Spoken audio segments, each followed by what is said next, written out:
Hello everyone, welcome to the YouTube channel of inside sport science. आज की इस video में हम सीयूईटी पीजी फिजिकल एजुकेशन में पूछे गए प्रीवियस ईयर क्वेश्चंस को हम सॉल्व करने वाले हैं। स्पेसिफिकली इस वीडियो में हम रिसर्च एप्टीट्यूड से रिलेटेड क्वेश्चंस को हम सॉल्व करेंगे। ये जो सीरीज है ये डेफिनेटली आपके सीयूईटी पीजी 2026 जो अभी मार्च में होने वाले हैं उसमें काफी ज्यादा हेल्पफुल रहने वाला है।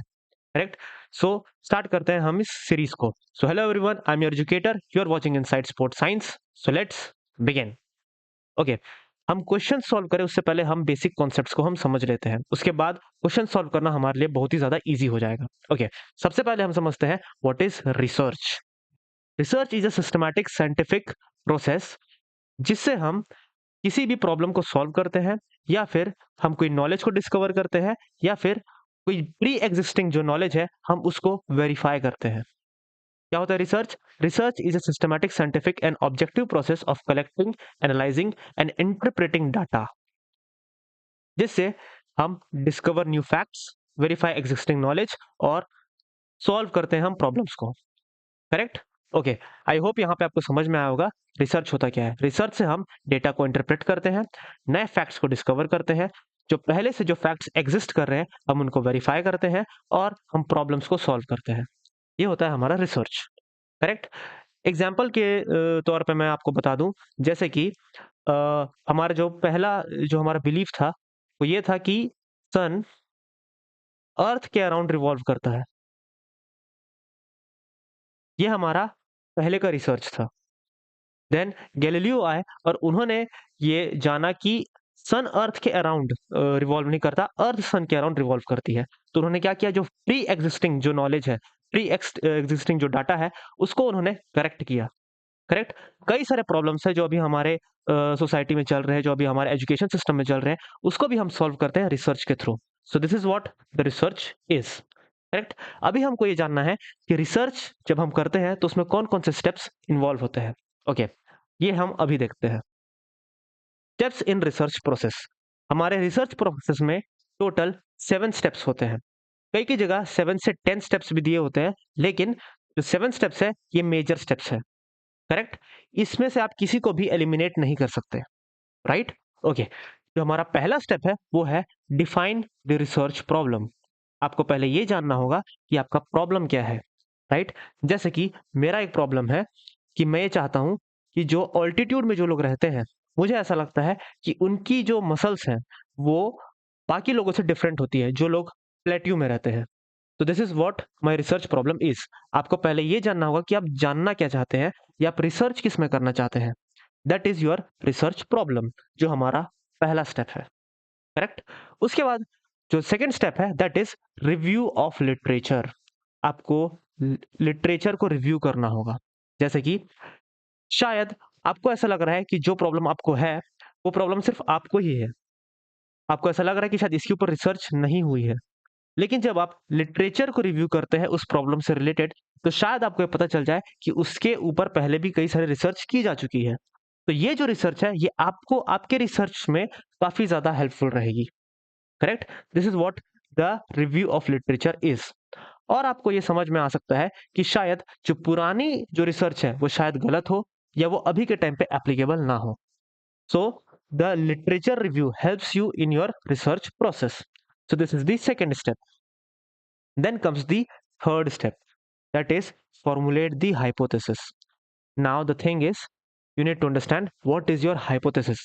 Hypothesis is what, जो आपको लगता है कि ये चीज पॉसिबल है या ये चीज एग्जिस्ट करती है।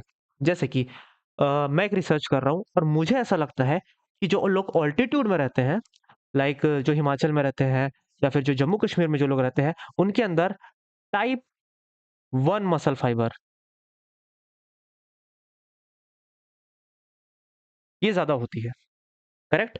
तो क्या हुआ मेरा hypothesis, people who are residing in the altitude like Jammu Kashmir and Himachals, they have more type 1 muscle fibers in their body. ये हुआ मेरा हाइपोथेसिस। नाउ जब मैं रिसर्च करूंगा तब मुझे पता चलेगा कि जो मेरा हाइपोथेसिस है क्या वो सही है या वो गलत है। ये रिसर्च करने के बाद मुझे पता चलेगा। Right. So this is my hypothesis. जो आपकी विलिंगनेस है, जो आपका आइडिया है, that is your hypothesis. Now the fourth step is preparing the research design. अब रिसर्च करने के भी कई सारे तरीके होते हैं। इंडक्टिव मेथड होता है, डिडक्टिव मेथड होता है, basic and pure applied research होते हैं।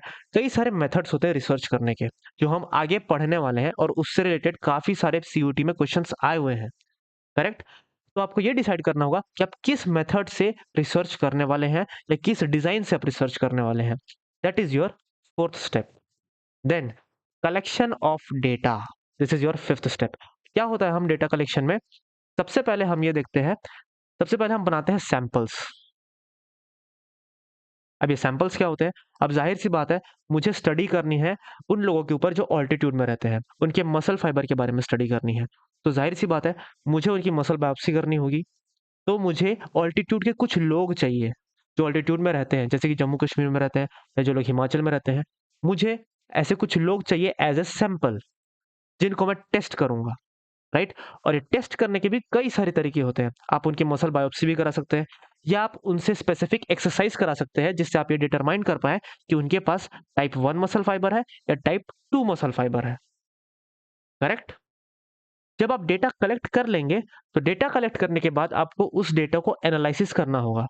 जो आपने टेस्ट कंडक्ट कराए हैं, जो आपने एक्सरसाइज कंडक्ट कराई है, उसके बेसिस में आपको पता चलेगा कि उनके परफॉर्मेंस क्या है, और उनके परफॉर्मेंस के बेसिस पे आप ये डिटरमाइन कर पाएँगे कि क्या उनके अंदर टाइप 1 मसल फाइबर ज़्यादा है या कम है। जब आप डेटा को एनालिसिस कर लेंगे, तब आप इंटरप्रेट करेंगे कि हाँ, जो आपने सोचा वो सही है या वो गलत है। करेक्ट? उसके बाद आप एक रिपोर्ट पब्लिश करेंगे अपने रिसर्च के बारे में। तो this is what the entire process of research is, right? अभी हम इसको फिर से एक बार रिवाइज़ कर लेते हैं, right? The first step is defining the research problem. The second process is review of literature. The third process is formulate hypothesis. The fourth process is performing the research, preparing the research design. Then fifth is data collection. Sixth, data analysis. And then comes interpretation and report writing. This is the entire process of research, right? Okay, this is very simple concept, but you will be amazed by knowing that in each and every year, CUT is asking this question continuously. Now solve this. Pause the video and solve the question. Okay, I hope आपने video pause किया होगा और ये question solve किया होगा. The question is the first step. What is the first step in research? तो research का जो फर्स्ट स्टेप है that is formulating the research question. Easy? Okay. This was asked in CUT PG 2022. Okay, let's move forward. Then comes this 2025. मैंने भी इस exam को दिया था, और इसी एग्जाम को देख के मैंने भी एमपीएड में एडमिशन लिया है. Okay okay, let's solve this question. Pause the video and solve this question. Okay, I hope you have solve this question. So let's find the answer. The first step is selecting the research problem. क्या ये पहला step है? Yes. सबसे पहले हमको research problem को select करना होगा. This should be the first step. तो यहाँ पे इस ऑप्शन में जहां जहां पे ऑप्शन ए फर्स्ट स्टेप नहीं है, those options are wrong. Correct? Now we are left with only two options, option 1 and option 2. The second step in the research process is formulating the hypothesis. So AC, this will be the right answer. Correct? I hope आपका ये question सही हुआ होगा. अभी हम इसको पूरा arrange कर लेते हैं. The first step is selection of the problem. The second step is formulating the hypothesis. Third step, design of the research. And fourth one is formulation of conclusion. Easy? Okay, let's move forward. Now solve this question. Pause the video and solve the question. Okay, let's solve. Now, the first step should be formulate a hypothesis. आपको पहले hypothesis बनाना पड़ेगा. इसके पहले के जो दो steps हैं, उसको इन्होंने eliminate कर दिया है. Okay, anyways, we have to solve this question. The first step should be formulate a hypothesis. Okay, तो यहाँ पे जहाँ पे option में first step A नहीं है, this we have to eliminate. Correct? Now, the second step should be D, design of the research. Correct? तो यहाँ पे दोनों option में D है. Okay, let's move forward. Then comes collection of data. A, D, A, D, B. Collection of data. Then comes analysis of result, और उसके बाद last में आएगा आपका draw the conclusion. So the correct option should be option number 2. This question was asked in 2024. Okay, easy. Okay, let's move forward. Okay, pause the video and solve the question. Okay, let's solve the question. What should be our first step? Formulation of data collection and analysis of technique? No. Formulation of hypothesis? Identifying the research problem? This should be our first step. Identification of the research problem. तो यहाँ पे आपको दो options eliminate होते हुए नजर आ रहे हैं. Now we are left with two options. Okay, let's move forward. Review of literature, review of related literature. This should be your second step. Okay, option 2 should be the correct answer. Okay, हम आगे भी solve कर लेते हैं. सी के बाद आपका आएगा D, review of related literature. Then comes formulation of hypothesis. इसके बाद आएगा आपका formulation of data collection and analysis of technique.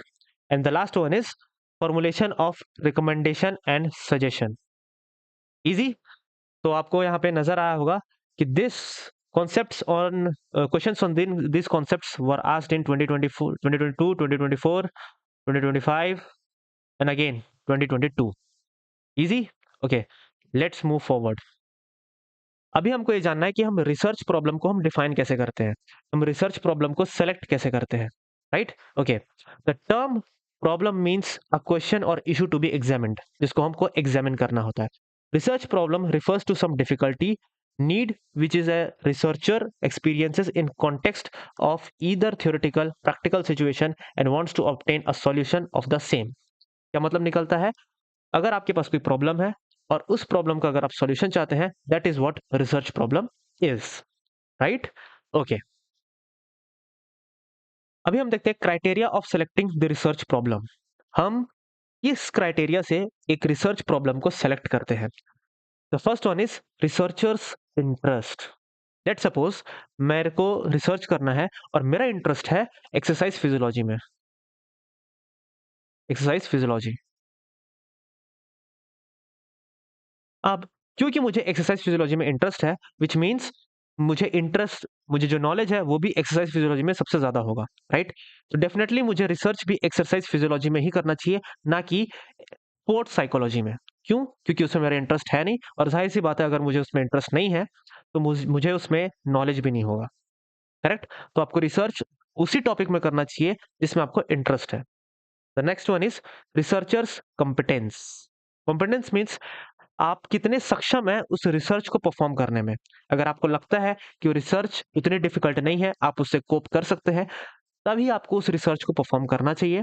अगर आप नहीं कर सकते, अगर आपको रिसर्च डिफिकल्ट लगता है, then you should not be doing that research. Right. Okay, the third one is researchers own resources. क्या आपके पास वो सारे रिसोर्सेस हैं उस रिसर्च को कंप्लीट करने के लिए? जैसे कि अगर मुझे एक्सरसाइज फिजियोलॉजी के ऊपर रिसर्च करना है तो मेरे पास सारे इक्विपमेंट्स भी होने चाहिए. जैसे कि एक्सरसाइज फिजियोलॉजी में क्या क्या चाहिए? आपके पास मसल बायोप्सी के इक्विपमेंट्स होने चाहिए. Muscle biopsy. आपके पास सारे वॉलंटियर्स होने चाहिए जो ब्लड सैंपल्स को कलेक्ट कर सके. आपके पास प्रॉपर इक्विपमेंट लाइक साइकिल एग्रोमीटर या ग्रिप डायनामोमीटर और जो भी इक्विपमेंट्स होते हैं, आपके पास वो सारे इक्विपमेंट्स होने चाहिए जिससे आप एक्सरसाइज फिजियोलॉजी के ऊपर रिसर्च कर पाए. अगर आपके पास वो रिसोर्सेज नहीं है, या आपके पास उतने फाइनेंशियल कंडीशन उतनी अच्छी नहीं है जिससे आप उन रिसोर्सेज को खरीद पाए, then you should not be doing that research. Right. Okay, the fourth one is importance and urgency. आप जिस फील्ड में रिसर्च करना चाहते हैं, क्या वो उतना इंपॉर्टेंट है? क्या इतना अर्जेंट है उसके ऊपर रिसर्च करना? अगर आपका रिसर्च यूजलेस है, उस रिसर्च के रिजल्ट्स अगर उतने हेल्पफुल नहीं है अपकमिंग जनरेशन के लिए, then that research is worthless. You should not be doing that research. Right. Okay, then comes the novelty of the problem. वो प्रॉब्लम कितना नया है, दैट इज नोवेल्टी. क्या वो रिसेंटली सबको इफेक्ट कर रहा है? अगर नहीं, then you should not be doing that research.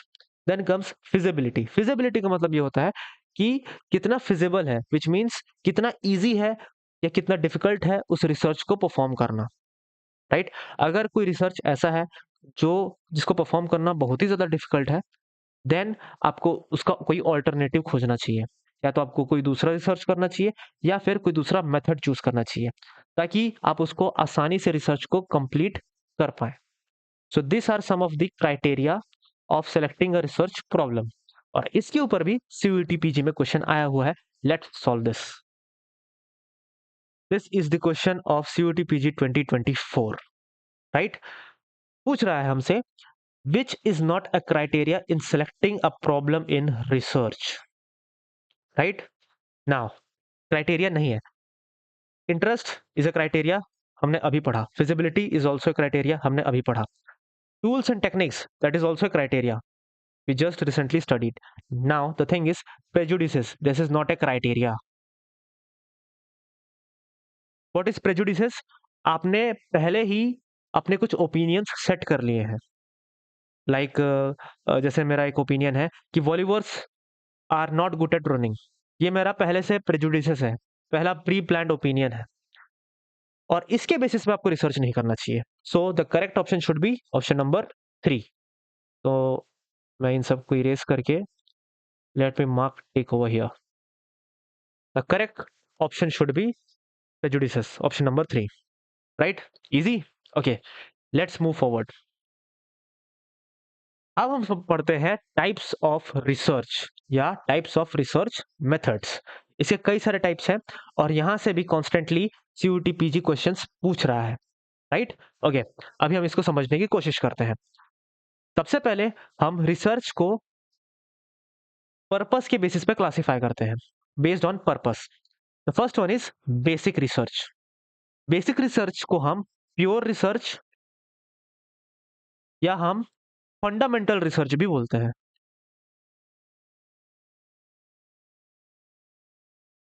Correct? Basic research is also known as pure and fundamental research. इस रिसर्च में हम क्या करते हैं? हम इस रिसर्च में सिर्फ और सिर्फ न्यू नॉलेज को गेन करते हैं, दैट्स इट। सिर्फ और सिर्फ नॉलेज के लिए हम इस रिसर्च को परफॉर्म करते हैं। दिस इज बेसिक, प्योर और fundamental research, correct? Now then comes the applied research. What is applied research? Applied research वो रिसर्च है जिसमें हम जो नॉलेज जो हमने गेन किया है बेसिक रिसर्च में, उसको हम यूज करते हैं कोई प्रैक्टिकल प्रॉब्लम को सॉल्व करने के लिए। It is used to solve a practical problem. इसको हम बोलते हैं अप्लाइड रिसर्च। जैसे कि मैं आपको एक एग्जांपल से बताता हूं। इलेक्ट्रिसिटी का इन्वेंशन, पहले किसी को भी पता नहीं था कि इलेक्ट्रिसिटी नाम की कोई चीज होती है। साइंटिस्ट ने इलेक्ट्रिसिटी का इन्वेंशन किया, that is your basic research. लेकिन उस नॉलेज को, जो इन्वेंशन हुआ इलेक्ट्रिसिटी का, उससे हमने बल्ब बनाया, that is applied research, correct? I hope इस एग्जांपल से आपको समझ में आया होगा। Then comes the action research. What is action research? Action research एक ऐसा रिसर्च है जो किसी प्रेजेंट कंडीशन में,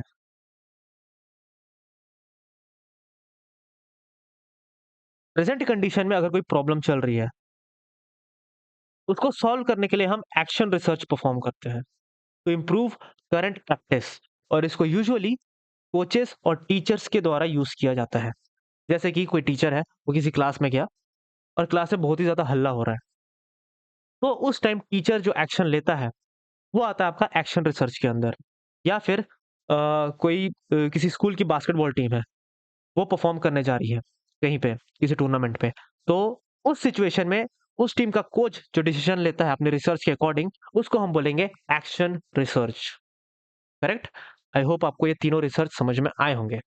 नाउ अब हम रिसर्च को क्लासिफाई करते हैं basis of nature of data. हमने जो डेटा कलेक्ट किया है, उस डेटा के नेचर के बेसिस पे हम रिसर्च को क्लासिफाई करते हैं, right? The first one is quantitative research. What is quantitative research? ये तब किया जाता है जब आपके पास डेटा नंबर्स के फॉर्म में होता है, न्यूमेरिकल डेटा होता है आपके पास, तब हम करते हैं क्वांटिटेटिव रिसर्च। लेट्स से आपके पास आप एक टीचर है, आप एक मैथ्स टीचर है। अगर आपको आइडेंटिफाई करना है कि आपकी क्लास में कितने बच्चे फेल हो गए और कितने बच्चे पास हो गए, तब हम करते हैं quantitative research. Let's say question था 100 मार्क्स का, 50 marks is the passing marks. तब आप मार्क्स के बेसिस में आराम से आइडेंटिफाई कर लेंगे कि कितने बच्चे पास हुए हैं और कितने बच्चे फेल हुए हैं। This is what the quantitative research. Then comes qualitative research. ये वो रिसर्च है जिसमें डेटा क्वांटिटी के फॉर्म में नहीं होता, राइट? आप अपने आइडियाज, ओपिनियंस और बिहेवियर के बेसिस पे जज करते हैं, correct? This is qualitative research.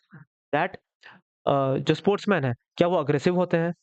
क्या आप इस चीज को क्वांटिटेटिव रिसर्च के बेसिस पे डिफाइन कर सकते हैं? नहीं। क्या जो स्पोर्ट्समैन है, क्या वो हम्बल होते हैं? तो this researchers, these subjects comes under the qualitative research, right? Then comes the mixed research. ये वो रिसर्च है जिसमें हम क्वांटिटेटिव रिसर्च और क्वालिटेटिव रिसर्च दोनों को कंबाइन करके करते हैं।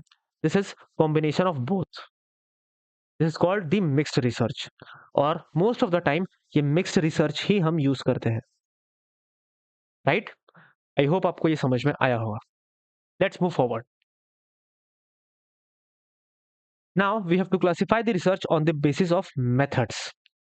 ये जो अब जो मैं आपको पढ़ाने वाला हूं, यहां से डायरेक्ट क्वेश्चन आया हुआ है आपके सीयूटी पीजी एग्जाम में। ओके, तो लेट्स स्टडी डिस्क्रिप्टिव रिसर्च। क्या होता है descriptive research? Describe the present situation. This is the key point, this you have to remember. Let me change the colour. Present situation की basis पे जब हम कोई रिसर्च करते हैं, वो कहलाता है आपका डिस्क्रिप्टिव रिसर्च। जैसे कि population, present population of India, present population of India. अगर आप इसके ऊपर रिसर्च कर रहे हैं, then this comes under the descriptive research, क्योंकि आप प्रेजेंट सिचुएशन के अंदर आप रिसर्च कर रहे हैं, right? Okay, then comes the experimental research. Experimental research को हम कॉज एंड इफेक्ट रिसर्च बोलते हैं। This is the key point, cause and effect relationship, finds the cause and effect relationship, manipulation and variables. अभी मैं आपको समझाता हूं कि what is manipulation and what is variable. Research में हमारे पास दो टाइप के वेरिएबल होते हैं mainly. The first one is independent variable, let me write it here.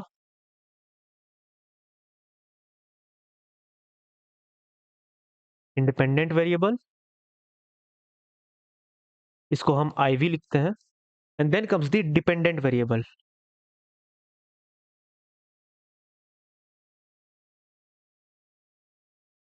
इसको हम डीवी लिख देते हैं, करेक्ट? जो इंडिपेंडेंट वेरिएबल होता है, हम इसको चेंज कर सकते हैं, हम इसको क्या कर सकते हैं? मैनिपुलेट कर सकते हैं, और इसी मैनिपुलेशन का रिजल्ट हमको डिपेंडेंट वेरिएबल में नजर आता है।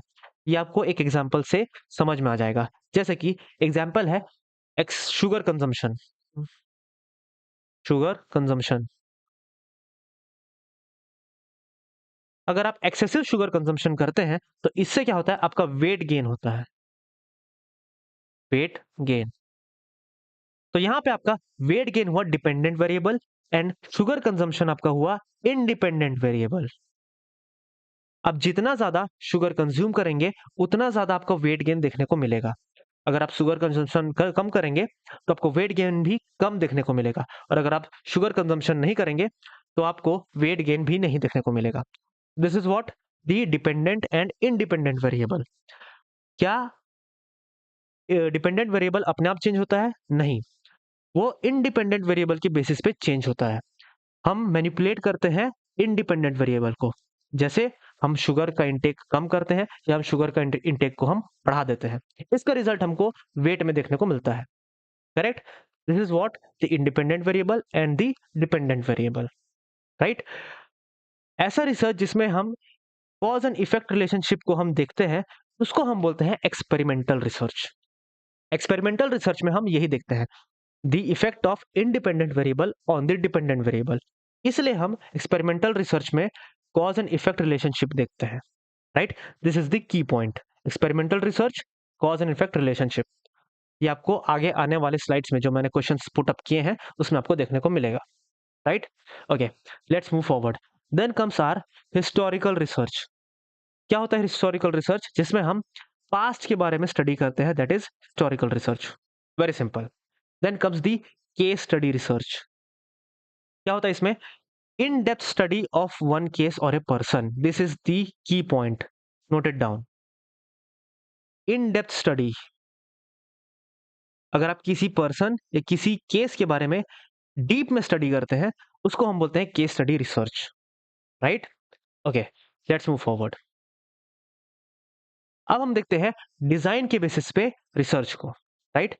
The first one is exploratory research. Exploratory research एक ऐसा रिसर्च है जो कंडक्ट किया जाता है किसी प्रॉब्लम को स्टडी करने के लिए जो कि क्लियरली डिफाइंड नहीं है, right? Conducted to explore a problem or topic that is not clearly defined. This is your keyword. कोई ऐसा प्रॉब्लम जो क्लियरली डिफाइंड नहीं है, उसको जानने के लिए हम करते हैं exploratory research, right? Okay, then comes the correlational research. Study relationship between two और more variables without manipulating them. जैसे कि मैंने आपको पहले बताया था, sugar that is independent variable, और हमने लिया था वेट को जो कि डिपेंडेंट वेरिएबल है। तो हम क्या करते थे, कॉज एंड इफेक्ट रिलेशनशिप में, दैट इज एक्सपेरिमेंटल रिसर्च, उसमें हम शुगर को मैनिपुलेट करते थे और उसका इफेक्ट हम वेट में देखते थे। लेकिन कोरिलेशनल रिसर्च में हम ऐसा नहीं करते। इसमें हम सिर्फ और सिर्फ रिलेशनशिप देखते हैं, हम मैनिपुलेशन नहीं करते हैं। This is what the correlation research is. यहाँ पे आपका की पॉइंट होगा, स्टडी रिलेशनशिप बिटवीन टू और more variables without manipulating them. This is your की पॉइंट्स, और इसी की पॉइंट्स के ऊपर आपका क्वेश्चन बनता है, right? Okay, now the another one is casual comparative relationship, जिसको हम एक्स पोस्ट फैक्टो रिसर्च भी बोलते हैं। एक ऐसा रिसर्च है जिसमें हम मैनिपुलेशन नहीं करते, सिर्फ और सिर्फ हम रिलेशन देखते हैं, लेकिन जो इफेक्ट है वो पहले ही आ चुका होता है, राइट? इसको हम अभी डेफिनेशन में और अच्छे से समझते हैं। A study of cause and effect relationship by comparing two और more groups without manipulating the independent variable. जैसे कि मैंने आपको भी बताया कि हम मैनिपुलेशन नहीं करते। The cause has already occurred and researcher tries to find its effect. Correct? आपका जो कॉज है, जो मैनिपुलेशन है, जो ऑटोमेटिकली हो चुका है, उसका सिर्फ हमको इफेक्ट देखना होता है, right? This is what the x post facto research, right? I hope यहां तक आपको समझ में आया होगा। Now the another one is on the basis of time. हम टाइम के हिसाब से हम रिसर्च को कितने हिस्सों में क्लासिफाई करते हैं। The first one is cross sectional research. क्या होता है क्रॉस सेक्शनल रिसर्च? हम किसी एक पर्टिकुलर पॉइंट ऑफ टाइम में जब हम रिसर्च करते हैं, that is cross sectional research. या फिर जैसे प्रेजेंट हो गया, या पास्ट में कोई रिसर्च कर रहे हैं। पॉपुलेशन ऑफ इंडिया इन 2011, अगर 2011 में इंडिया की पॉपुलेशन अगर बढ़ी थी तो किस रीजन से बढ़ी थी? That is cross sectional research, जो आप किसी एक पॉइंट ऑफ टाइम में रिसर्च करते हैं, correct? Longitudinal research, over a long period of time, जब आप बहुत लंबे समय तक कोई रिसर्च करते हैं, that is longitudinal research. The another one is analytical research. इसमें हम क्या करते हैं, a systematic investigation that evaluates existing information, data, facts to understand why and how behind the phenomenon rather than just describing it। एक ऐसा research जिसमें हम why और हाउ को डिफाइन करते हैं, इसको हम बोलते हैं एनालिटिकल रिसर्च, जिसमें हम कारण जानने की कोशिश करते हैं। जैसे कि शुगर कंजम्पशन से हमारा फैट इंक्रीज होता है, तो क्यों इंक्रीज होता है और वो कैसे इंक्रीज होता है, इसको हम बोलते हैं एनालिटिकल रिसर्च। एनालिटिकल रिसर्च को हम फिलोसॉफिकल रिसर्च भी बोलते हैं।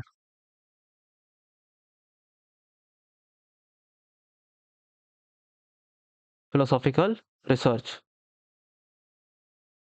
और फिलोसॉफिकल रिसर्च को हम कॉन्सेप्चुअल रिसर्च भी बोलते हैं।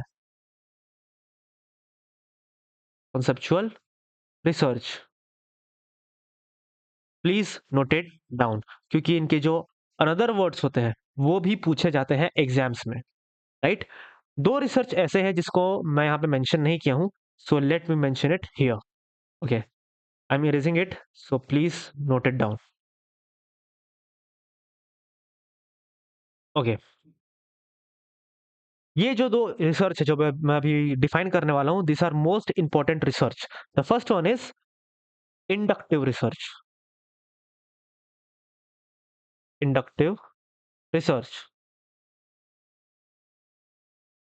राइट। क्या करते हैं हम इंडक्टिव रिसर्च में? इसमें हम स्पेसिफिक टू जनरल जाते हैं। Just a second. Specific to general. इस चीज को मैं आपको एक एग्जांपल से समझाने की कोशिश करता हूं। लेट्स से मेरा यह मानना है कि कोई स्कूल है, उस स्कूल के क्लास 10th के जो स्टूडेंट्स हैं वो काफी डिसिप्लिन्ड है। अब मुझे इस चीज के ऊपर रिसर्च करना है कि मान लो द स्कूल इज केवीएस, और इस केवीएस में जो क्लास 10th के जो स्टूडेंट्स हैं वो काफी डिसिप्लिन्ड है। अब इसको मैं रिसर्च कैसे करूंगा, इसको मैं सही प्रूफ कैसे करूंगा? तो मैं क्या करूंगा, एक पर्टिकुलर स्टूडेंट को मैं स्टडी करूंगा। लेट्स से उस स्टूडेंट का नाम है आयुष। आयुष एक स्टूडेंट है क्लास 10th का। मैं इसकी पर्सनालिटी और इसके बिहेवियर को मैं जज करूंगा, इसके बिहेवियर को मैं स्टडी करूंगा। और अगर इसके बिहेवियर से मुझे पता चलता है कि आयुष डिसिप्लिन्ड है, तो मैं ये जनरलाइज कर दूंगा कि क्लास 10th के सारे स्टूडेंट डिसिप्लिन्ड है। क्या आपको समझ में आया? मैंने किसी एक स्टूडेंट के ऊपर रिसर्च किया और मुझे ये लगा कि वो स्टूडेंट डिसिप्लिन्ड है, and that student is Ayush. अब क्योंकि आयुष क्लास 10th का स्टूडेंट है और आयुष बहुत ही ज्यादा डिसिप्लिन्ड है, तो इसका मतलब ये है कि क्लास 10th के सारे स्टूडेंट डिसिप्लिन्ड है। This is what inductive research is. मैंने स्पेसिफिक किसी एक स्टूडेंट के ऊपर रिसर्च किया और मैंने उसको जनरलाइज कर दिया पूरे क्लास 10th के स्टूडेंट के ऊपर। सो this is what the inductive research is. Correct. Now अब आता है हमारा deductive research. What is deductive research? Let me erase this first. Please note it down.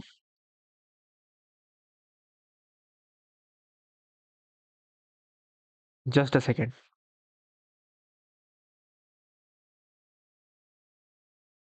Okay. Now, what is deductive research?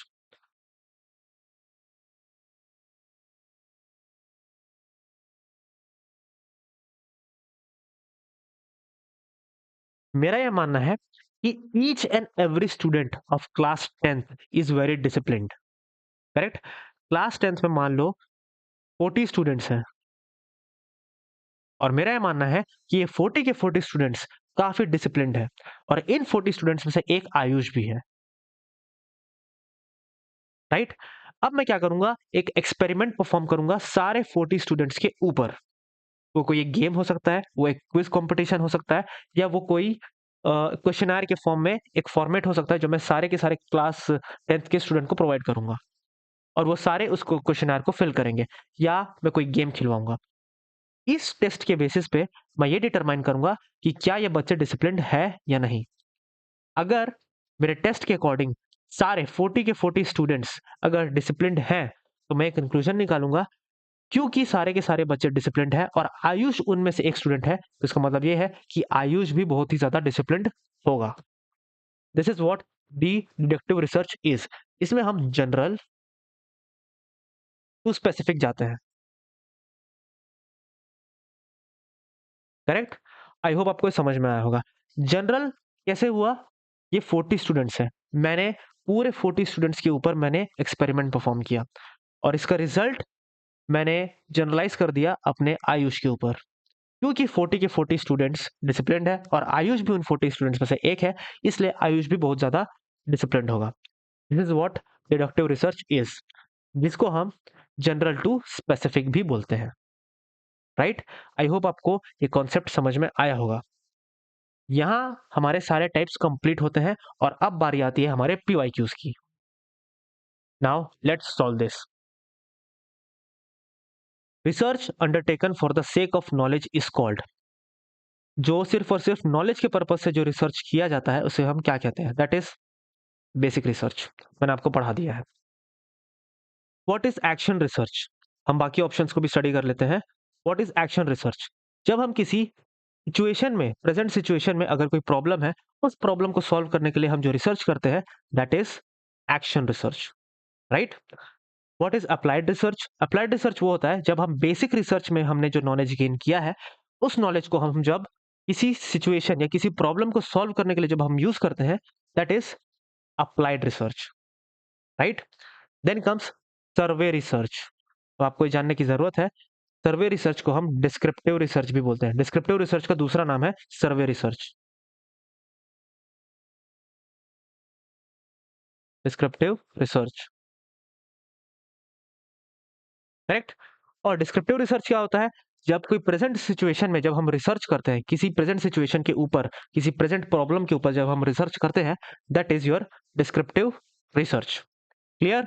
Easy? Okay, let's move forward. This question was asked in 2023। Pause the video and solve the question. Okay, मैंने अभी तक आपको जितना भी पढ़ाया उसके basis पे हम अब इस क्वेश्चन को सॉल्व करते हैं। सबसे पहले आपके नजर में आना चाहिए दिस एक्सपेरिमेंटल रिसर्च। मैंने आपको बताया था एक्सपेरिमेंटल रिसर्च जहां पे भी आता है वहां पे आपके दिमाग में आना चाहिए cause and effect relationship, right. तो क्या आपको यहाँ पे कहीं पे भी कॉज एंड इफेक्ट रिलेशनशिप नजर आ रहा है? This one, this is cause and effect relationship. तो डी का होगा आपका थर्ड ऑप्शन, करेक्ट। यहाँ पे आपको सिर्फ दो ऑप्शंस मिल रहे हैं जो D3 मैच हो रहा है, so this option should be eliminated. Now फिर आता है आपका एनालिटिकल रिसर्च। मैंने अभी आपको बताया था एनालिटिकल रिसर्च को हम फिलोसॉफिकल रिसर्च भी बोलते हैं। सो ए का हो जाएगा आपका सेकंड, यहाँ पे दोनों में ए का सेकंड है। Then comes qualitative research and descriptive research. मैंने आपको बताया था कि डिस्क्रिप्टिव रिसर्च को सर्वे रिलेटेड रिसर्च भी बोलते हैं, राइट। तो यहाँ पे सी का हो जाएगा four. Descriptive research is also known as survey related research,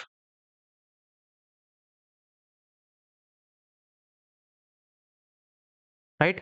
So the correct option should be this A2 B1। Now exams में कुछ क्वेश्चन ऐसे आते हैं जो आपके सिलेबस से बाहर होते हैं या आपके नॉलेज से बाहर होते हैं, तो बेटर ये है कि उनको आप सॉल्व करें और उन चीजों को आप नोट डाउन कर लें। जैसे कि क्वालिटेटिव रिसर्च, इसको हम एथनोग्राफिक रिसर्च भी बोलते हैं, right. So please note it down, right. Easy?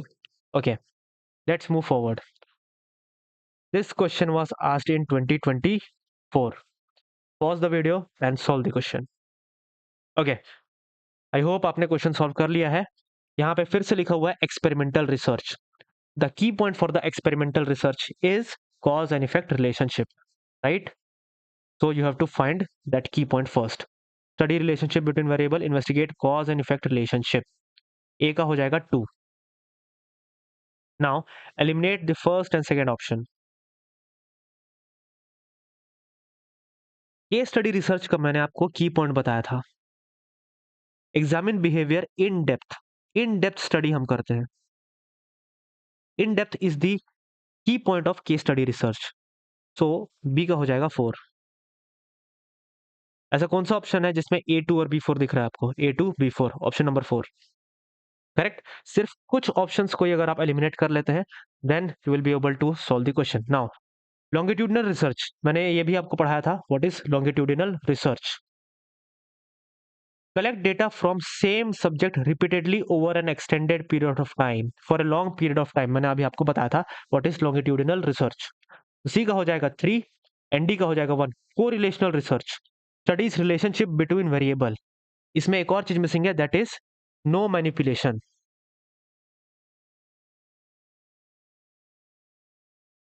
ऐसा रिसर्च जिसमें हम रिलेशनशिप तो स्टडी करते हैं वेरिएबल्स के बीच में, लेकिन उसमें मैनिपुलेशन हम नहीं करते हैं, correct. Easy? Okay, let's move forward. आज के लिए हम इतना ही रखते हैं क्योंकि इससे ज्यादा अगर मैं बढ़ाऊंगा तो काफी ज्यादा लेंदी वीडियो हो जाएगा।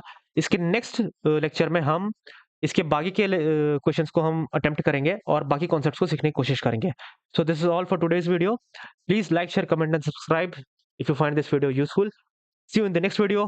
Till then, good bye.